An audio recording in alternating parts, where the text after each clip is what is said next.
Hey there, podcast listeners. Exciting news. My new audiobook, The Short Book Formula, A Financial Professional's Guide to Writing a Book in 6 Weeks to Attract Ideal Clients, is out now.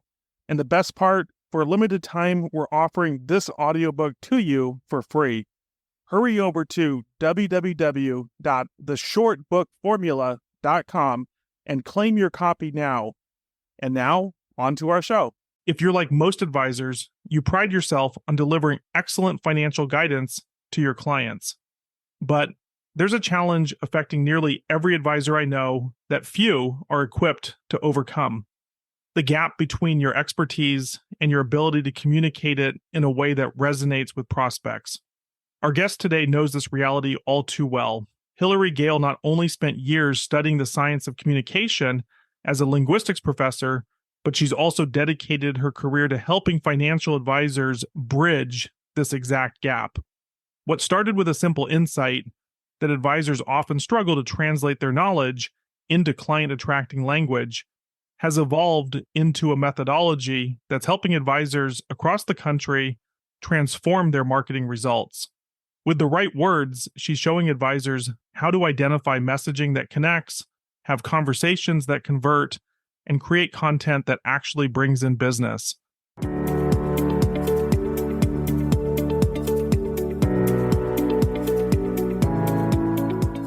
Welcome, Hillary, to the show. How are you doing? Thank you, Paul. I'm doing good. I'm so excited to be here. Yeah. So I really enjoyed being on your podcast several months ago. So Yep. I'm excited to have you on my podcast as a fellow marketer for financial advisors. I know that we're going to have a lot of fun on this podcast, just geeking out and talking about concepts that are near and dear to our hearts, also super important for financial advisors to grasp so that they can become more effective in their marketing. And as we get started, just kind of love to know a little bit about your background. Who are you and how did you get to the point you are now, helping financial advisors with their copywriting, branding, marketing, and things of that nature?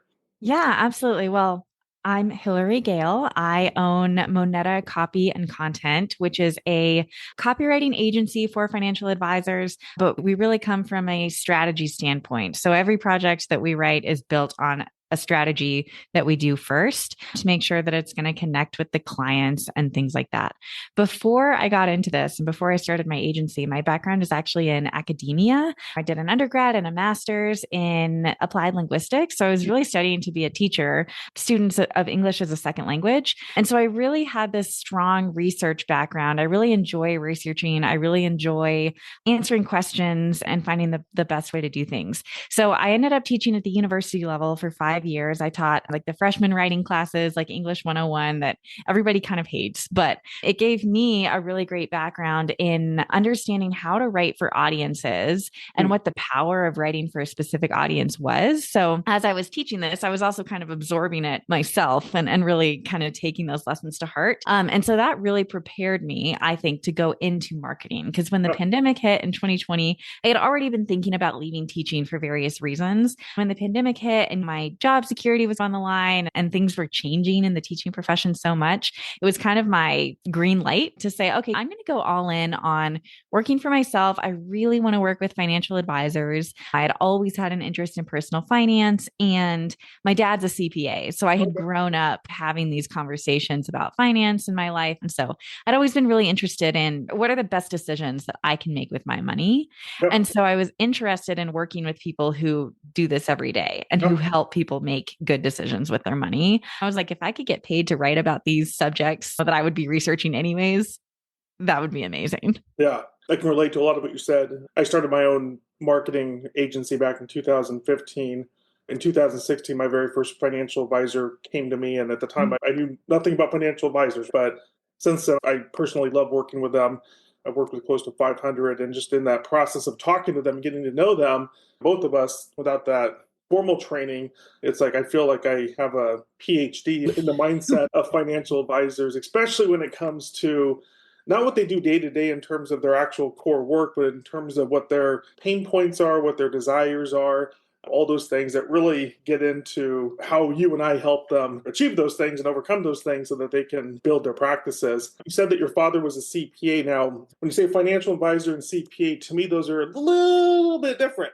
Yeah, they're like oil and water, right? And I do actually think the more that I've worked with financial advisors and the more that I've talked to my dad about the work that I'm doing, I actually think he's kind of a special CPA. He is a very forward tax planning minded CPA, and he likes to help people think about their lifetime tax liability, which I think is something that financial Right, advisors do so often. right. And the friction I see happening between financial advisors and CPAs is, oh, CPAs are always just looking backwards, right? They're always just looking backwards and they're not really thinking about the future and things like that.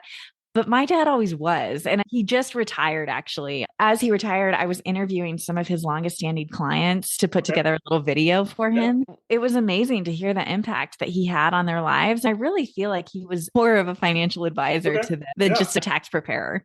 Yeah, no, I think that's awesome. So I definitely have a carve out for CPAs by training, but also are forward thinking. Like I think that's its own category of Yeah, I love it when I see CPAs who also have a CFP designation. exactly. It's like the best of both worlds. And so tell me about your typical client. Why do they come to you? What is it that they're looking for help with?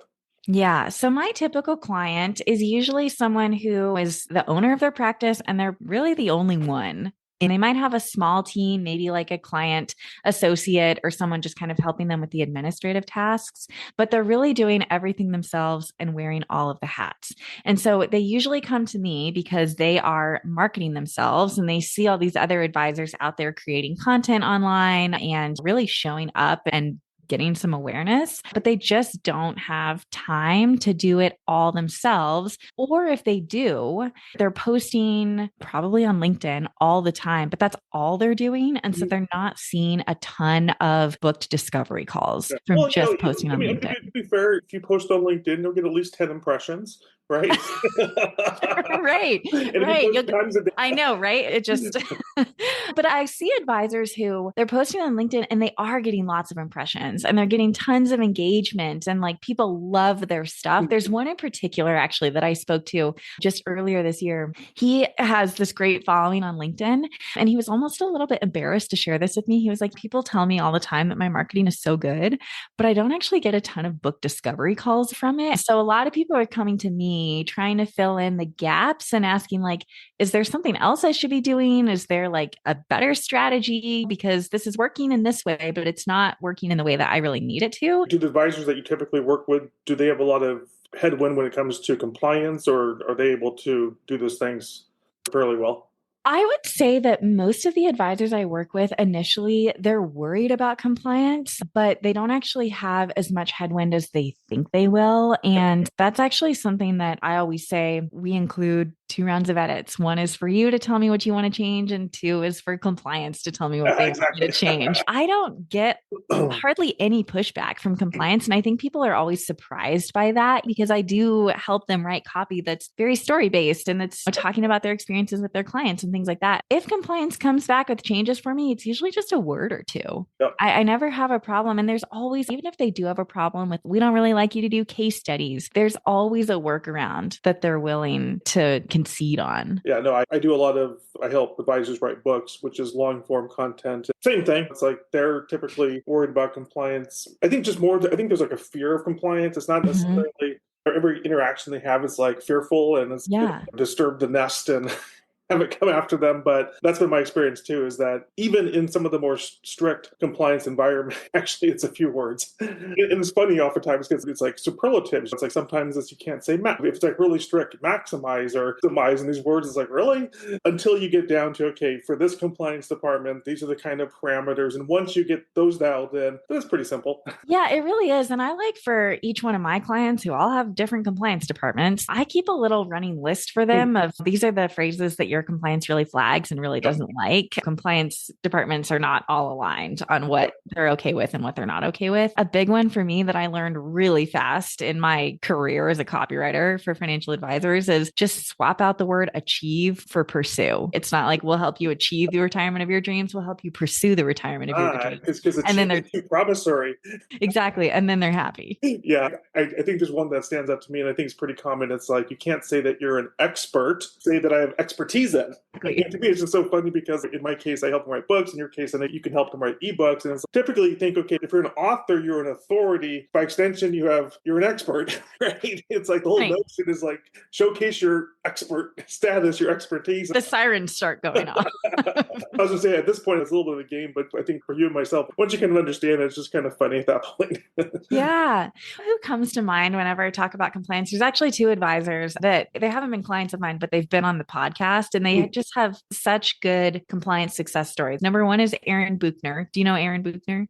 Okay, so he's actually in Canada. His firm is called Cactus, and his tagline is prick-free financial advice, which is pretty controversial. And so he went to his compliance department and he was just kind of like, this is my brand. And he waited to hear what they would say. A few days went by and then he reached out and followed up. Is there any problem? And because he had the firm name Cactus to go along with the tagline that he wanted to use, they were like, we get what you're trying to do here. You can do this. And then the other advisor that comes to mind is Dave Armstrong of Monument Wealth Management. Do you know Dave?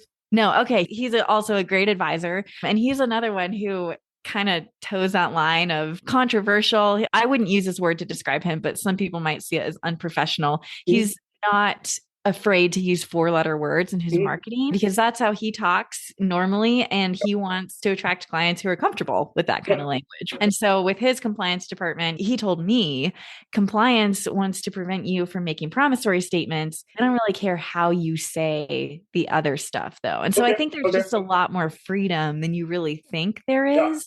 If you just go to compliance with your ideas and see them as a partner who's just trying to protect you, not someone who's trying to prevent you from being yourself. No, definitely. So one of the things that I've learned in the years of studying marketing and copywriting is that good marketing is meant to both attract ideal clients. And then the second part, which most people overlook, but it's also meant to repel people that you're not meant to serve. And so just in the first example about, I think you said, don't be a prick or something like that. Prick-free financial advice. You're going to have one of two reactions. That's awesome. I want to work with this person. Oh, that's unprofessional. And the funny thing is that both reactions, so long as it's working, at some point, if it's like, it's not working, it's like, why am I not getting appointments? If it drives your appointments and the people that show up are like your people, then that's awesome. And I asked Aaron because he, prior to doing this rebrand, he was working just under the advisor. His firm's name was, I know it was last name. And he was attracting clients, but he wasn't really finding a lot of joy in his work. He felt like he wasn't really able to be himself. And so I did ask him, after you did this rebrand, obviously this sets you apart from a lot of advisors. His branding is like bright orange, like it's very vibrant. It's like, okay, this and then like the other 99%, which do you want? So I asked him, is your calendar just like filling up with booked calls? And it's not that my calendar is just like all of a sudden filling up with all these bookings. It's not like this magic bullet, but the people that I work with or the people who are attracted to me and that do find me, they're so similar to me. They're quirky and they're out of the box. And so I find myself really enjoying client meetings a lot more and things like that. And he said, I know that all of the efforts that I'm making right now, they will compound. So he totally expects his calendar to continue filling up with bookings, but I really appreciated his honesty that it wasn't this magic bullet just because now he does really stand out from the 99%. Yeah. And I think just to break it down, it's really two things. One, to what you said, he's attracting the right fit clients, the people that he naturally, there's a mutual attraction there. And then in terms of filling up, that's a secondary thing. That's really about traffic and awareness and different things. And so as long as you see that the process is working, this is where you then go and scale it. Just having the right brand in a vacuum isn't going to do you any good if no one sees it. But once you see that element is working, now you have to think about how do you scale it and really create the awareness so that you can attract more of the people. Yeah, absolutely. What he told me was people who are offended by my brand and my tagline, I don't want to work with them anymore. Yeah. I have my own process so dialed in and I teach this to my clients by extension, but it just works exceptionally well. Let's get into a couple other topics that I would love to hear your perspective on. Mm-hmm. Most of my discovery calls with an advisor, I ask the all-important question, who is your ideal client? Now, this is typically before they've established a brand like you discussed, but it's pre-retirees because they're the ones with the money and they're looking for planning. And there's this whole book out there called Blue Ocean Strategy, and it's the whole idea that versus the red ocean where everyone's competing and it's very difficult, and you find a niche or a target audience that is less competition. How do you guide someone from, I think, more the norm, which is, it's a pre-retiree, 55 to 65-ish, income of this level, assets of this level, that's my ideal client, to something that creates more of a blue ocean opportunity for them? First of all, I think it makes sense that advisors want to work with that type of client because, like you said, those are the clients that have the money, right? Those are the clients that have their retirement accounts that they're able to transfer over to an advisor. They're not stuck in a 401k anymore, or they won't be for long. So I get it why so many advisors say that's their ideal client. I like to help advisors drill down and niche down further in a way that really makes sense to them. It doesn't always, for every advisor, make sense to niche down into a specific industry. I think I see a lot of advisors saying, well, I target medical professionals. And for some advisors, that's absolutely right.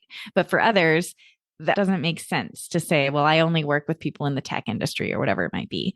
So I like to help advisors figure out if they can explain the reason. I know where you're going with that, but just to be very explicit, say why that is not effective. Good question. So again, I think it can be effective for the right advisors. But if you're saying, okay, well, I'll drill down to medical professionals because I know they have money to invest, but that's the only reason. And it's not that you already work with a lot of medical professionals. It's not that you enjoy working with medical professionals. It's not that you have some specialized expertise that can work with medical professionals or something in your background that's going to help you connect with them emotionally, right? If you can't say I'm doing it for one of those 4 reasons, and I'm sure there's others, Sure. Then it's not a good niche decision to just kind of pick one out of the ether, so to I speak. totally agree. And I've done this long enough, my 10 years, where originally this was, I think, a mistake on my part. Just when I learned this whole concept was, you have to have a target audience, pick one. And no, because people will do just what you said. It's like, well, medical doctors, they got some money. Right. It's like, great. And then crickets. And it's like, just what you said, how many doctors do you work with? None? Maybe one? Right. Right. Exactly. Like, that's not going to end up attracting that subset of people to you anyways. You have to be a little bit deeper. And the second part is, why do they want to work with you? Yes, that's such an important piece of the equation. And why would they want to work with you? What are they going to get out of working with you? And so I think there are some things you can do to look at your current client base and drill them down a little bit further. I like to call it, if you're not going to niche down by demographics, you can niche down by psychographics, and you can start to build an ideal client profile, let's say, based on somebody's personality characteristics or maybe their vision that they have for their life. All want to sell their house and live on a houseboat for the rest of their lives. I don't know why that is coming into my brain, but if you have a bunch of clients, that's their particular dream. Yep. And you know that there are other people out there who have that very particular dream, and that's what you help people achieve.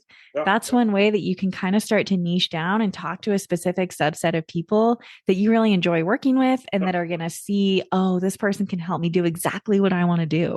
Yep. And just from my experience and perspective, it's ultimately the reason for that is that you need to stand out. How are you different from the other 99 people?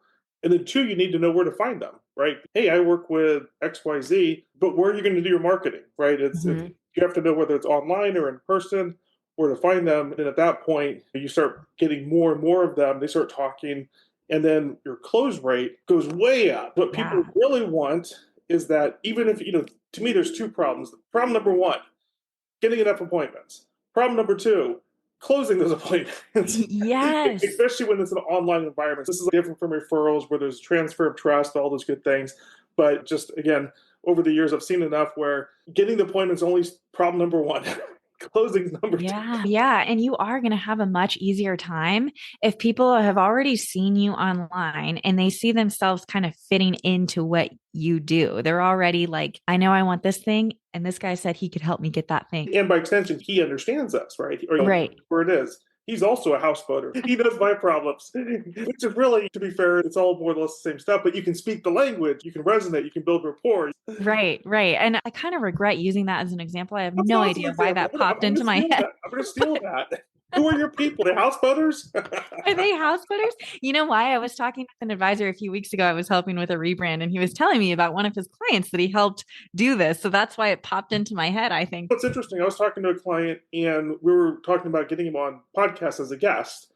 And what I've discovered is that it's not ideal to go for an advisor. It's not ideal to be a guest on podcasts on personal finance because they don't really stand out. If all the guests are personal finance, then it's probably more DIYers. It Yep. can have some value, but by the same token, it's not going to have as much value as if they're actually on the podcast where their ideal fit people are. And so this is a little bit of a, just in my head, I'm like, okay, how do we do that? Who's the audience? Because really, it's pre-retirees. Right. This was a guy that was a CPA turned advisor, similar to your dad. And just in asking him questions, one of the things that came up was that he and his wife like to RV. Mm.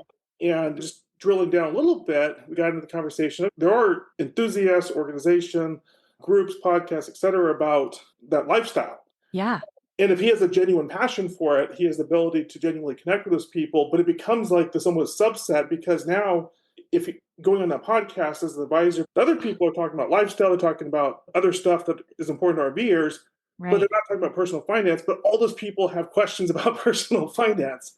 Yes. This makes me think of another advisor that I just talked with. He works with first responders in his community. He works with police officers and firefighters. My husband is a firefighter, so I connected with him. Connection. Yeah. And you're demonstrating it right there. It's like because you have that connection, suddenly you go from just vanilla, I have this expertise, to, oh, we can connect like that.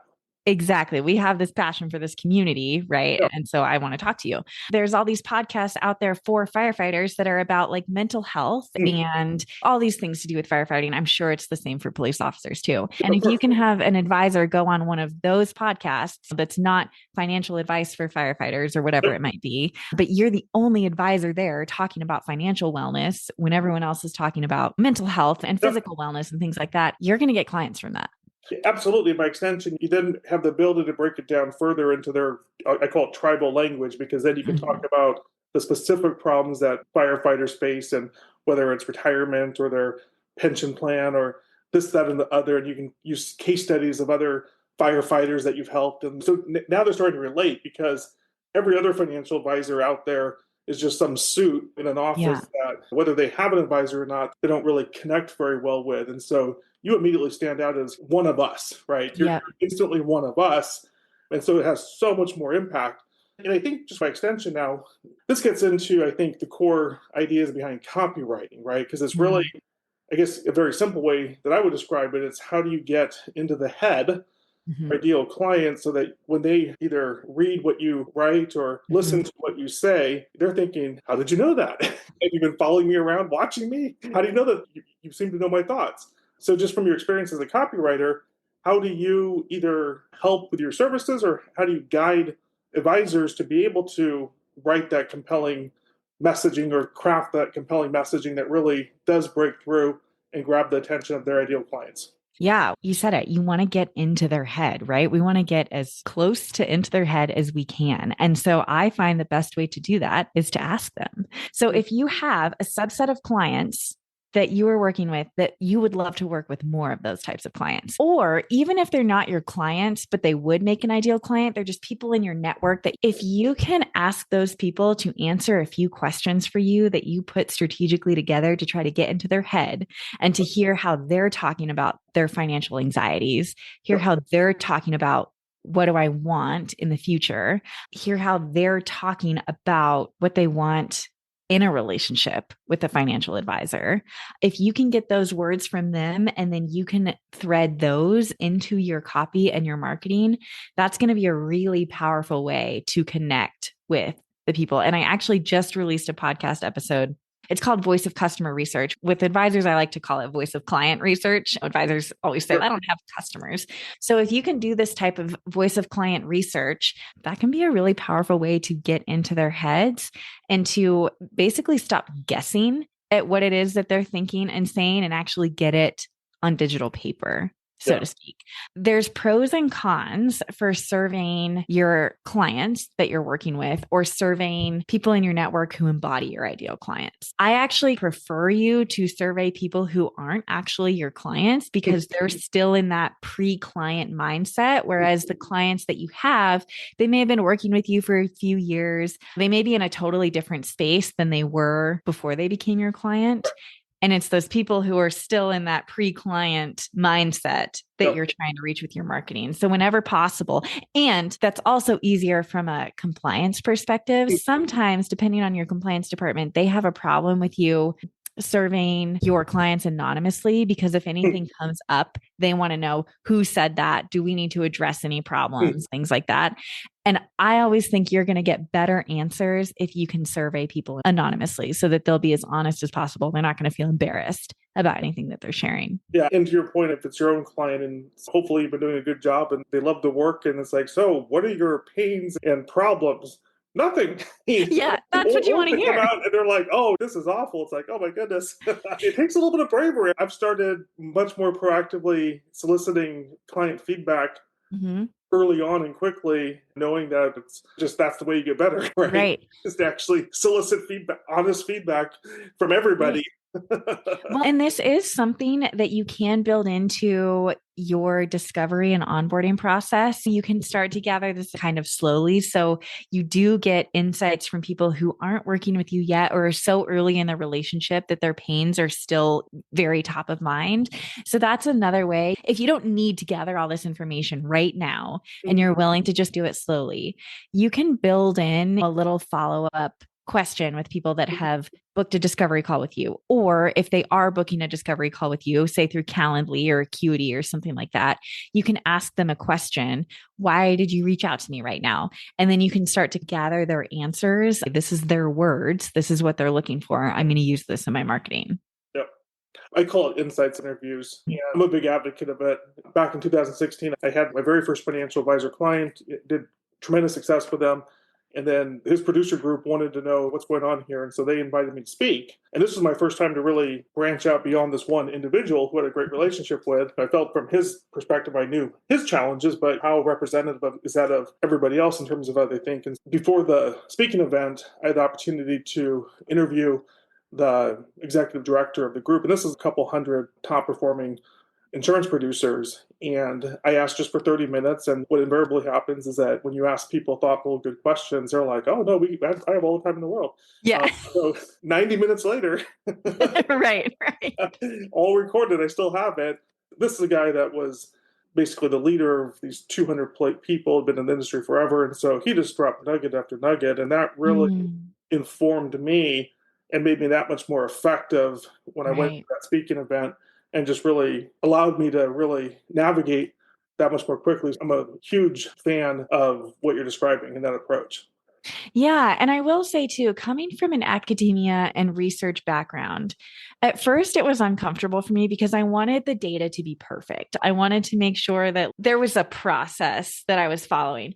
And yes, those are good things to do, right? To make sure that you are getting several perspectives, but it doesn't have to be so scientific that you don't do it at all if that's a barrier for you. Sometimes just getting like these small insights from asking questions or from interviewing someone for 90 minutes, that can give you a ton of great stuff to work with and a ton of insight, I suppose, into your market.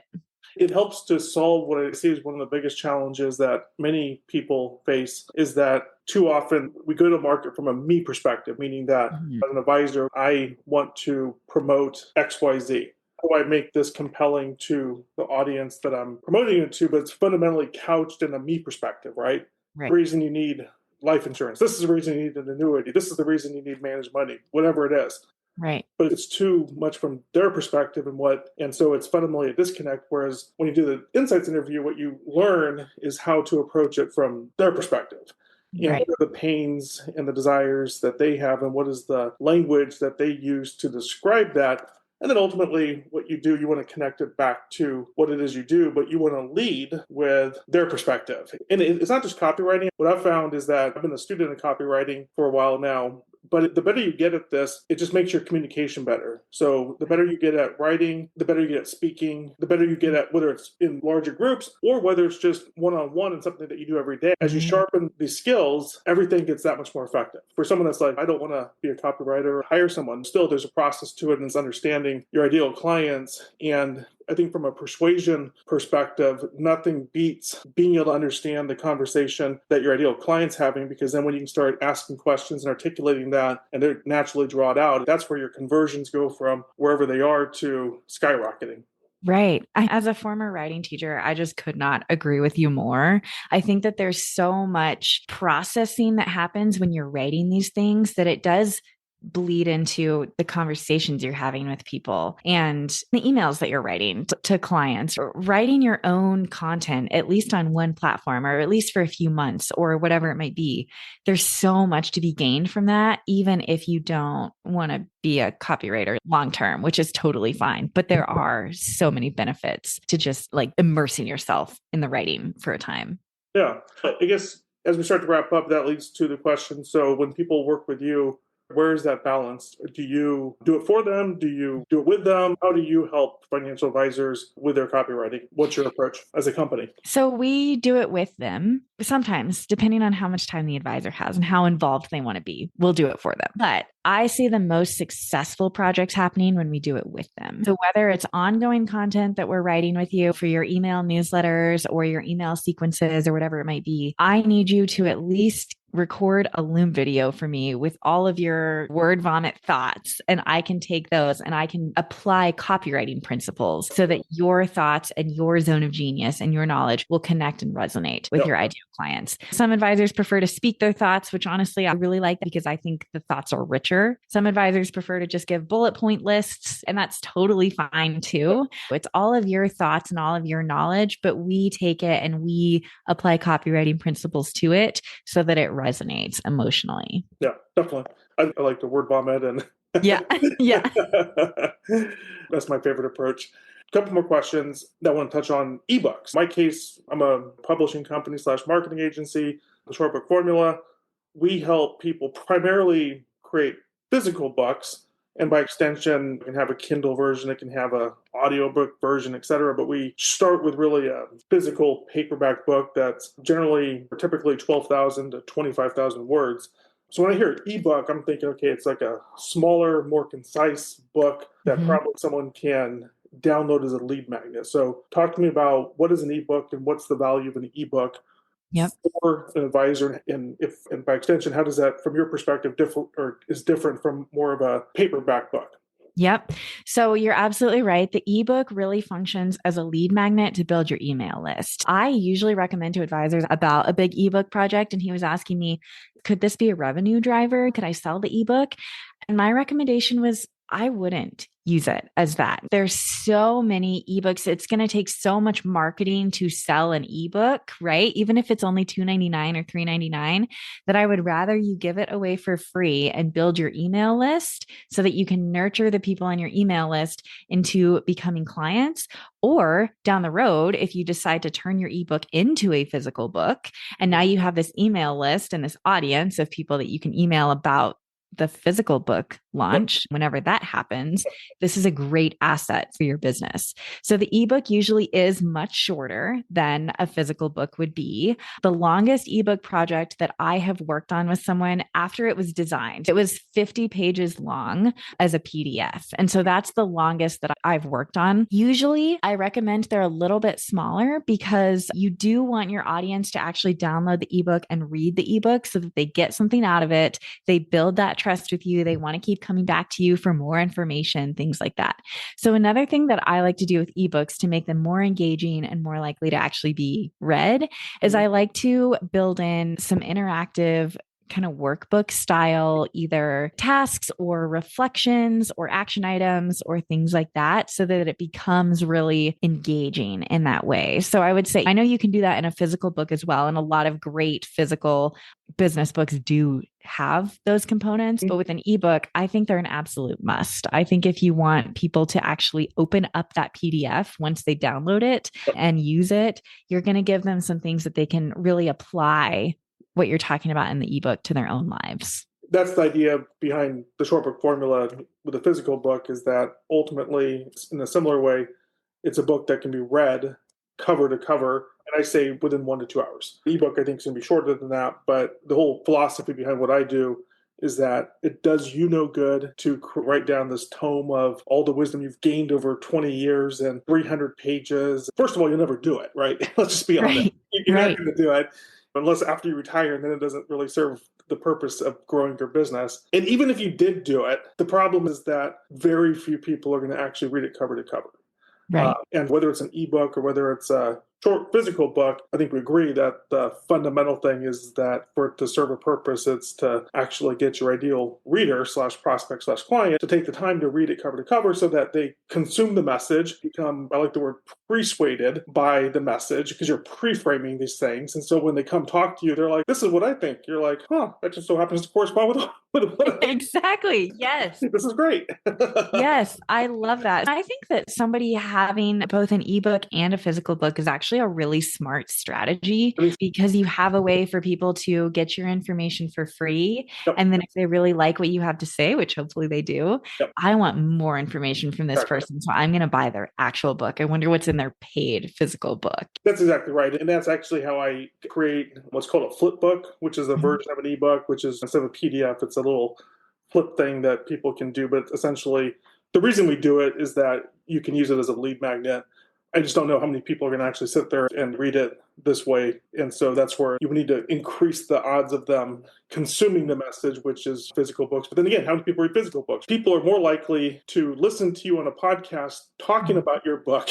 Yes, than actually reading your book. And then if they're super motivated and they're like, wow, that was awesome, then they go read your book. But it's just funny, right? Because you think, well, do I do podcasts? Do I do books? Do I do ebooks? It's like, well, what you need is a core message yes. that resonates. And then you just need to get it out there in as many ways as possible so that people take the time to consume the message so that it can do its job. This is me from Science Friday on NPR when all these scientists are talking about their books. I feel like I know so much about you, and I have all these books on my library hold list that I'm probably never going to read. Exactly. But I love hearing people talk about their books. Yeah. So where can people learn more about you? One other thing that I will say about the ebooks is a lot of times if you're thinking in your head, I think I'd really like to write a book someday, and you haven't found Paul yet, which you will if you're listening to me. It just doesn't feel possible to you yet. Start with an ebook, because I think that can really lay the foundation for what your book is going to turn into. And it's a lower lift for you to start kind of experimenting with what you want to say, what you want to teach someone, what you want your message to be, without committing to the full process of writing a full-on book. And you can write as many ebooks as you want to, right? You can write an ebook and then the next year discover something else and you can write another ebook. And so it's a good way to play in the process before committing to your physical book that will hopefully be an asset to your business for years. So now, of course, for self-interested reasons, I'm going to say the opposite. Start with the paperback book. And yes, either way is fine.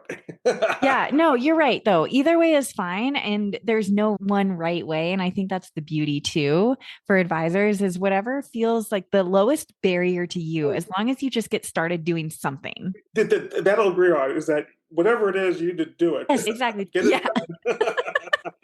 Right. We should start some office hours, Paul. But for anyone who wants to find me, I'm always on LinkedIn. My LinkedIn name is Hillary P. Gale Mia. I'm on LinkedIn all the time. My website is monetacopy.com. And I have a podcast called the Finance Marketing Podcast. So if you want to pop over there and give it a listen. All right. I have enjoyed the conversation. It's always fun for me to geek out with a fellow marketer for financial pros. I've enjoyed the conversation, and I hope our audience, if they're still with us, would indicate that they enjoyed the conversation. So, well, thank you so much for having me, Paul. This was really fun. All right. Bye for now. Bye.